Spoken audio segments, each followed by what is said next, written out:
will be banned away. And I think OpTic might have watched a little bit of the last game because they're saying, hey, Karma and Yuumi, nah, not in my game, not on my Rift. Yeah, that's definitely annoying stuff to play against, right? The shields, and they even talked about it a little bit on the desk. Broken Blade talking about Karma. There's not a lot of great counter picks. You can do Rise, but even when Karma's behind, provides so much utility to the team in that 5-on-5 team fighting. It's very similar to the era of the Sonateric bottom lanes, just comes from a different lane. You get shivers whenever it's mentioned. Yeah, not a big fan of that one. And we'll see the Sona banned away here as well, as Echo Fox waste no time with their first lock-in, immediately grabbing Jarvan from MikeYeung. All right, they ban out the Sejuani and the Sylas, then first picking the Jarvan. This is an all-in attacking the jungler trifecta right now. Basically, top 3 junglers for professional play. For the opinion of almost all professional junglers that I've talked to, Sylas, Sejuani, Jarvan are the S tier. Everything else pushed below that. So MikeYeung now has a little bit more agency in the early game. Jarvan is one of the ones with a lot of options. You can even red buff into a level 2 gank if you want to get really spicy and try and snowball one of your lanes. But he also defaults into a good front line, good utility, can set up team fights for you. So just brings so many different aspects to a full team composition. And when we're talking about S-tier picks, we can't forget about the Lux, which did make it through the bans, so that one's going to be picked up first and foremost here for the side of OpTic Gaming, along with that Aatrox that we just still see so much of. Remember, this is 9.13. Champion still has his revive, and he's just not been shaken from his presence in professional play. And this is actually the champion Lourlo used to defeat OpTic the last time these two teams played. So Dhokla actually getting the counter pick this time around, steals it away. We'll see. What about when the Aatrox is in my hands? Could be also switched to the jungle, technically, if Meteos really wanted it, but we definitely don't think that will be likely. And Echo Fox seem to concur because they've picked up the very, very standard Kennen into Aatrox matchup where you get a little bit of CS lead early due to your range discrepancy. And it was super weak this week in Academy, and I caught one of Echo Fox's Academy games where they did secure themselves a win off of some impressive Kennen play from the top lane. We'll see if they can repeat that here on the LCS stage, as they'll also pick up that Corki there in the mid lane. We've already commented so much on the state of Corki and Azir and how they are the staples there these days. Well, Phoenix will be on that Corki that we've seen him play plenty of times before. Yeah, I mean, it just goes so well. A lot of long-range AP damage output. Meanwhile, some safety in the bottom lane to go along with the Lux. The double blondes bottom lane, Ezreal and Lux. The lore duo. The lore duo as well. That is a little bit surprising because most people would think you would want to pick up the Azir in answer to Corki. A lot of mid laners like taking that matchup. You can make small adjustments to your rune choices and build path. But I also like the possibility they could just be leaving last pick the entire draft for Crown to set him up for those win conditions you were talking about. Let the man play around the entirety of the rest of the Rift. Exactly. Like we talked about in the intro, that has been one of the things that has led to a lot of the losses for OpTic. They've deviated from how they found success early on in the split, which was splitting the map when you're actually in game. See if they have any of those blockers here. Echo Fox do go for the kind of common ban there, which would be the Azir, taking that one out. But since OpTic didn't pick it up in their first round of picks, like you, I don't think they had planned on going for it. They would much rather give Crown something with a little bit more independence. I also like Echo Fox banning it away, though, just thinking, okay, maybe if they get to last pick and they feel like Crown doesn't have anything that he's super passionate about playing this game, they would default to the Azir, take that away as an option anyway. Final ban will be that Twisted Fate, which we have seen Crown play before to great effect. So that one's off the table. Expecting OpTic Gaming to go for a jungler here. What are we going to see Meteos on this time around? You already mentioned the big three being out of the way through either bans or having already been picked. Or are they going to save the jungle for last pick and instead grab Crown the mid laner in Zoe? And that's what they're going to do. All right, Crown has had some very successful games on the Zoe. It does rely a lot on getting those powerful picks through the mid game to really find success, though, because Zoe's damage output can be very big and spiky, but it is not as consistent as the Corki and Azir's for a team fight. The DPS over the course of a team fight, not quite the same. It's much more about getting the picks with your Sleepy Trouble bubble and the burst damage from landing your paddle stars. That, in conjunction with Ezreal, lines up OpTic with a fairly nice poke composition. You throw out bindings from Lux, Sleepy Trouble bubbles from the Zoe, and You try and poke them down before you go for your hard engage. And then in the end, we do get the classic for Meteos. He is one of the best Olaf jungles in the LCS still today. But my one concern here, looking at this composition from OpTic Gaming, the go buttons, the engage tools are incredibly limited. You have pick tools through a Lux binding or a Sleepy Trouble Bubble. It's basically a reactive alarm that goes off. It's more like, oh, we hit one of the bindings or we hit one of the bubbles. Now you get to go. Right, but there's no, all right, it's 5v5, we're all just standing here. It's time to engage. There's just not that potential on the OpTic squad. When you look at Echo Fox, you've got Rakan, you've got Kennen, you've got Jarvan. It is so much easier for this team to say, hey, we're fighting now. Definitely true. A lot more consistent engage on their side. So it's up to OpTic to hit their skill shots as we head into the rematch, Echo Fox versus OpTic.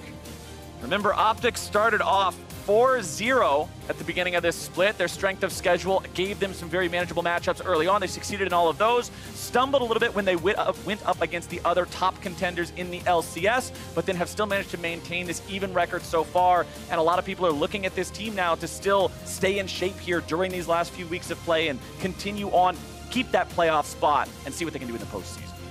All right, Echo Fox themselves have made quite a few adjustments to their lineup to end up with this iteration in the last few weeks of the LCS. See if it pays off. They won the first matchup. See if they can make it 2-0. All right, on to Summoner's Rift we go. Okay, no, we don't.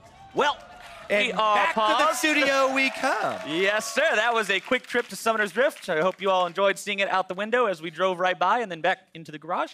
So now we're here.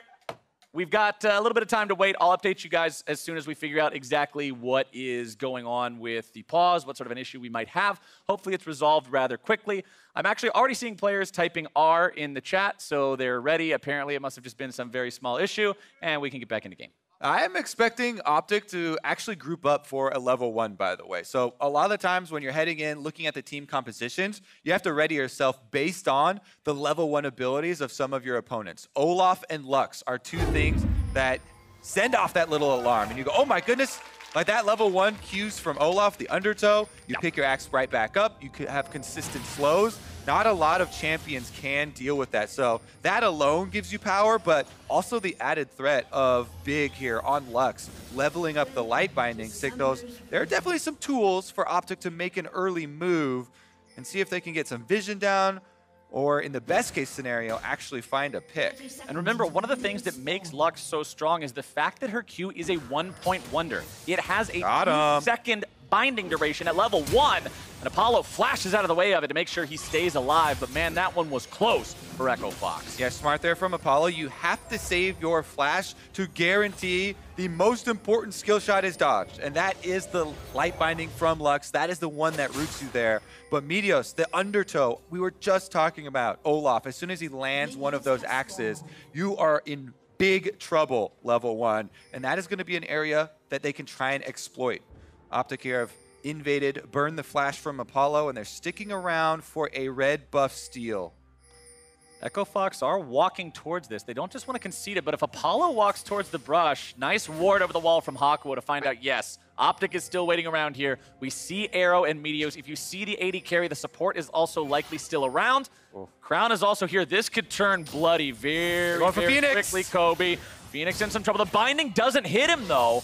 Comes up just a little bit shy there. Phoenix almost taken down. They get him with the auto attack, and first blood goes to OpTic Gaming. Red buff as a prize. All right, that's not the most important skill shot because Big is able to land the most important auto attack. And not even a skill shot. That is the last one that lands before the flash. So even though Phoenix flashes, he still dies to first blood. That is what you call a successful invade, Captain Flowers. Okay, that's what we'll call it. Let's take another look at it. Yeah, Phoenix takes a very dangerous route here. He goes this way, and that's right into the rest of the OpTic members. So Arrow and Meteos are landing all their skill shots, even though Big threw the light binding early. Those autos, once they're in the air, you cannot flash them to deny the damage unless you flash somewhere into the fog of war that the opponents cannot see. But since they chased him so far down the lane, they still had vision of Phoenix. There was nowhere safe for Phoenix to flash. So in the end, it is a summoner spell burned after they already gave up the kill. Now, meteos does invade over that ward that they placed in the back behind a red buff, but there's nothing they can do about it. This is an Olaf on their strong side of the map, while Big and Arrow have pushed Apollo and Hakuho under the turret and are letting rip. Right. You cannot afford to have Apollo and Hakuho abandon this big, massive minion wave.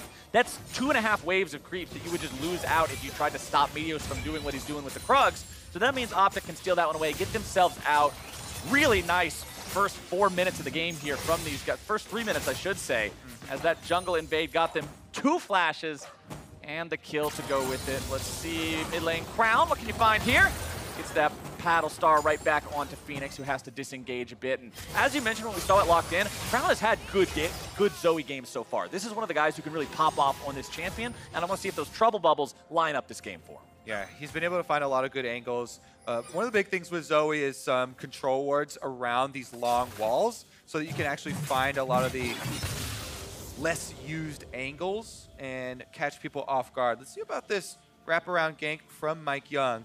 He's headed up. This is possibly a counter gank, but Dhokla's getting pretty far out. Dhokla dashing away, manages to get out of the way of the combo from MikeYeung. Mike could have tried to use a flash there to still get the knockup, go flash for flash with Dhokla, but didn't want to opt into that one. Instead, keeping summoner spells for both players. Dhokla does lose a little bit of health there on the trade at least, so that'll help Lourlo out a bit up here.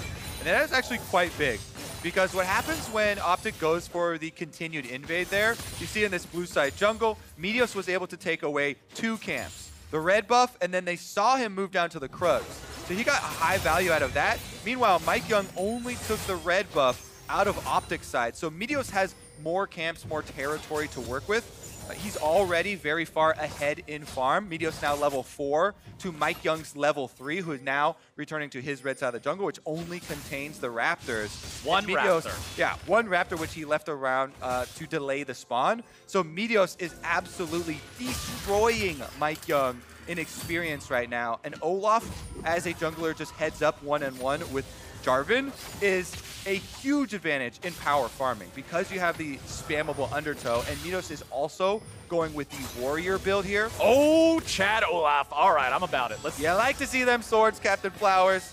It's much more common now, and you get your warrior go into your black cleaver as well. High damage output Olaf. Definitely less survivability, but gonna have survivability is when your opponent's dead. Then you don't got to worry about it.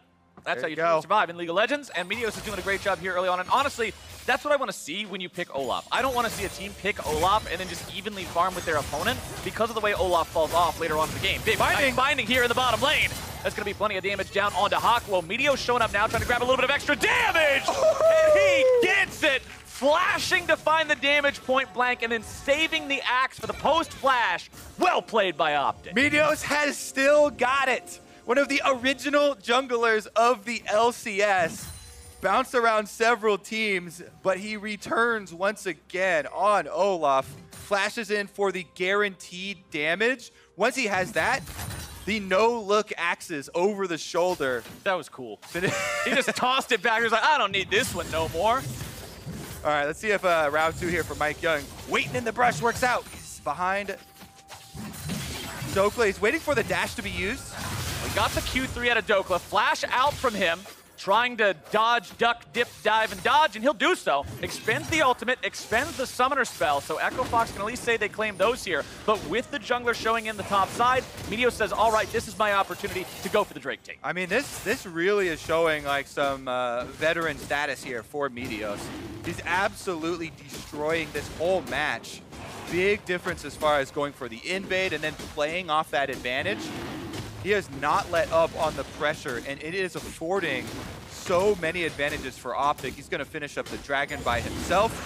MikeYeung's camp on the top side has been absorbed by Dhokla. Let's take another look at this bottom lane play. Hakuho goes in for the all-in, but really good response binding from Big, waits it out, and at that point, meteos knows he can flash in for the Reckless Strike as well as the auto, and then that's plenty of damage already guaranteed. Lines up the axe for the kill.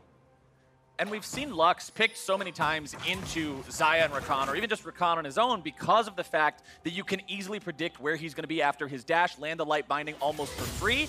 it was Echo Fox who saw the bottom lane of OpTic and then opted to play Xayah Rakan into this, so they have to be expecting those kind of counterplays coming out when they try to engage. And credit to Big, this one wasn't even after the dash. It was delayed. He waited out to see where Hakuho was going to walk and just nails him as he tries to walk back to safety. Then really good timing synced up with meteos, so very good opening so far for OpTic. It's again still paying off down here as they get another turret plate. Nice buffering there.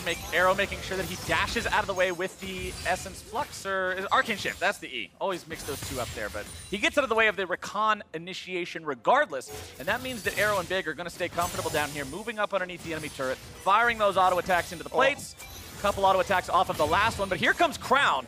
Sleepy Trouble Bubble, unfortunately not going to find the mark, but it scares Echo Fox away enough to allow that third plate to go into OpTic pockets. Yeah, I don't think Apollo and Hakuho are big fans of dodgeball. They've had skill shots being thrown at them all game long. And when a Zoe pops over the wall to continue and throw more of them, oh, Crown taking a dangerous route back to see if MikeYeung finds him.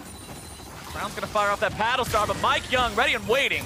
Flash away from Crown, making sure he stays alive there. That is the real flash. Always got to keep that considered from the Zoe, but man, Crown makes sure it's even at the end of the day, finding half of Phoenix's health with a quick wombo combo. I was wondering if Phoenix was going to use the package to get away from that bubble landing, but he wants to save it, so he could make a big play with it. He took a lot of damage for saving it. Well, he's going after meteos now, flies right on top of him. meteos gets himself out with a Ragnarok. And two different TPs showing up from OpTic. You'll call that a win if you're Echo Fox getting summoner spells like that. Originally, you may be thinking, why aren't they committing to the kill? But two people pop out of that teleport ward. That leaves topside open, so Lourlo will get an extra turret play here for Echo Fox in exchange for Dhokla saving meteos there, channeling the teleport as well as Arrow using his. And with that extra turret plate money, along with the fact that, look at the farm difference in the top lane. 90 for the Kennen versus 68 on the Aatrox. This top lane could be a real tipping point over the course of this game, especially as we get into the team fights and the larger skirmishes. If Kennen can show up a half item ahead of Aatrox and just blast everyone with a completed Hextech Gunblade, that could be the difference maker. Yeah, Kennen does get that early CS lead, early Crown could be under attack. Crown gets the drowsy off Sleepy Trouble. There's your stopwatch. Chop, chop, baby. Here comes meteos. MikeYeung's going to be outplayed too. OpTic's got themselves 2 kills already, and Big shows up to make sure the Vikings not going to be shut down yet. Flash still available here on meteos. Big got the plays. OpTic's got the kill. OpTic have all the answers, and it looks like Arrow is eyeing Apollo under this turret. Able to get another turret play for himself. They're almost all the way through this thing. Hakuho wraps around now, 2v1. Can they catch the Ezreal? This is Ezreal with flash up. I think the answer is probably no, but hey, what do I know? I'm not an AD carry player, and Arrow's not an alive one anymore. He's going back to the spawn platform the hard way, and that's Echo Fox getting themselves on the board. As we take another look at how all these plays happen mid-game, mid-lane. My goodness, this is just dirty. Crown lands the Sleepy Trouble Bubble as the Valkyrie comes in, since it's a line, and immediately uses the stopwatch. Then meteos is there with the warrior build on. Olaf, he has enough damage to burst down Corki before there's any reaction. Bottom side, though, more action. Bottom side, Big will stay plenty healthy thanks to the shield. And this is now 2 games of League of Legends in a row, Kobe, where we have seen plays turned on their head because people are not respecting time-telling devices. All right, another Sleepy Trouble Bubble does land there. Nap time, this time uninterrupted, so no extra burst damage. Phoenix will be fine. But a lot of this action, and especially that last play that was around mid lane, centered on Crown and meteos. Been able to really take over. Dragon coming up next, and since meteos has such a big lead, 2 levels in the jungle now for him. ADCS to 51 there. This should be another objective controlled for OpTic. It's another tower about to go down too, as Arrow wants to finish up that turret plate. Wow. His support is going for an invade with meteos. And we've been talking about OpTic making these plays and having success so far, but just because I haven't brought up the actual overall lead yet, it's 4,500, and Dhokla's about to slam Lourlo into the ground here top side. Lourlo does get himself away from that, but things are not looking good for Echo Fox. This is a beautiful early game from OpTic Gaming. By the way, all the members of OpTic have been performing well. We're really focusing on meteos and a lot of the jungle plays because those have been the big earners. But credit needs to be given to people who play weak side of the map. Yeah. Dhokla has a losing matchup early on with the short-range Aatrox versus the Kennen, and he got camped by MikeYeung. So let's see if he gets out of it one more time. Speaking of which, he got out of it 2 times before. Let's see if he can outplay 1v2 here. Finds plenty of damage down onto Mike. Gets his wings from the World Ender, stepping away from the slicing maelstrom, but the stuns are coming through. Good lord, man! That's the downtown assist coming in from Arrow as Dhokla goes He gets a double kill! OpTic could not be happier, and that is a tilter for Echo Fox. Damn, boy, that was a good 2v1. Oh, he's spamming the emo. You gotta do it again. You gotta give it to him like that. Like we were just talking about, he's been camped all game long. He just absorbs all pressure from MikeYeung. This time around, he's had enough, Flowers. He turns it around, gets both kills. Weak side of the map no longer. Strong side's helping out this time. Take another look. All right, he lands Q number 1 onto Lourlo. Count him. Q number 2 onto MikeYeung. Both sweet spots, by the way. Q number 3, sweet spot number 3, lands the chain right as he gets stunned, kites out Lourlo's ultimate, then turns it around. The Ezreal ult from Arrow from downtown got him low enough, so Arrow got an assist. Then he can flash for another Q1 sweet spot. And Dhokla absolutely playing League of Legends top lane without support from his team for the first 14 minutes. And I'm golf clapping for some immaculate accuracy from Arrow there too. Made sure he put it right in the good spot so that Dhokla can put him there and make that extra damage happen. Comparison to turret plays, I mean, it's the same number if you take out one of the zeros, but when you include the zero, it's quite a difference between 1,600 and 160 gold between these teams. Just showcases exactly how far ahead OpTic are in this early game. And this is the OpTic Gaming that was at the top of the table for a while in the standings earlier on this split. This is what we wanted to see, talking about them being back in form. Definitely looking very strong here versus Echo Fox. 7-1. Ginormous gold lead, by the way. And this is only 15 minutes into the game. It's already showing up in inventory with full completed items over their lane opponents right now. You can see on the bottom lane, especially because of all these turret plates, big discrepancy between Ezreal and Xayah in the damage output. Gold totals almost 2,000 ahead of most of the lane opponents. And OpTic are going for the invade. They're pushing it. Bottom side, 1v1 coming out again. The chains are going to bring Lourlo back. And Dhokla forces the flash away from him as he continues to dominate this bottom side of the map. And Kobe, I expressed concerns for this team of OpTic Gaming as we got out of Champion Select about their engaged potential with their draft. Same as I had for Clutch Gaming against TL. Clutch Gaming fell behind, they never had a chance. OpTic is so far ahead, this ability to zone everyone away and not need to directly engage feels like it's exactly what they need to continue pushing this team. Yep, they're able to use the Rift Herald here to continue the pressure. They're going to take down the last outer turret very shortly. Crown pushes in, and they're able to finish it out. Without this outer layer of defense, you can see already the vision for OpTic has moved up. They have multiple wards in the enemy jungle trying to take away any sort of this territory for Echo Fox to farm. And that further decreases their income through this game. They're already completely starved here with an 8,000 gold lead 16.5 minutes into the game. 500 gold per minute is one hell of a mountain to climb for the side of Echo Fox. Things are getting worse and worse as time moves forward, and OpTic are just pressing all the right buttons here so far. This is what happens when you win your strong side of the map, which was bottom for OpTic, and the weak side with your outplay. When you win the whole map, you win pretty hard. That's pretty true in League of Legends. The secret to Summoner's Rift. Just win the whole map. Just win 3 lanes and the jungle. Things are going to go pretty well for you. Crown here in the mid lane has the Proto Belt on that W for the Zoe. Not really any need to use it just yet. You can see meteos waiting in the brush here, just hoping somebody is brave or stupid enough to walk into that bush. But everybody from Echo Fox knows the state of the game. They know their vision is limited. Their control over the map is next to none. And you can see there, meteos further starving the enemy team. He takes away the Raptors, taking away more possible gold sources as Dhokla works away on the bottom turret. More minions getting denied. Oh, well, Lourlo's going to walk up and try to stop him, but quick little shock isn't going to do a whole lot as Dhokla's just going to keep farming up the enemy jungle. That's even more resources normally that would go to the side of Echo Fox, now going the way of OpTic. Almost a 50 CS lead in the jungle of Meteos over MikeYeung, who's really just not able to find any opportunities to pad his pockets. He's got a Cinder Hulk, and that's it. Meteos has most of the pieces of his cleaver already. Crown's finding plenty of damage onto Apollo, sends him right back to base. Trying to use the healing to get back up thanks to the refillable potion, but that won't do much. Yeah, especially because of the 2 extra level leads. Your Cinder Hulk full tank MikeYeung Jarvan sitting at 1522 HP. Meteos, however, on the Olaf with the damage build going into Cleaver second is well over him with 1814 HP, finishing up another objective for the team. Full Dragon Control continues for OpTic.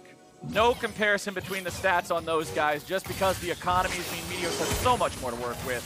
Mid lane tier 2 under fire now as OpTic will continue firing off those Mystic shots towards Phoenix, thanks to Arrow, who still stacking that Mana Moon towards the Muramana completion. We'll probably see that one evolve here soon.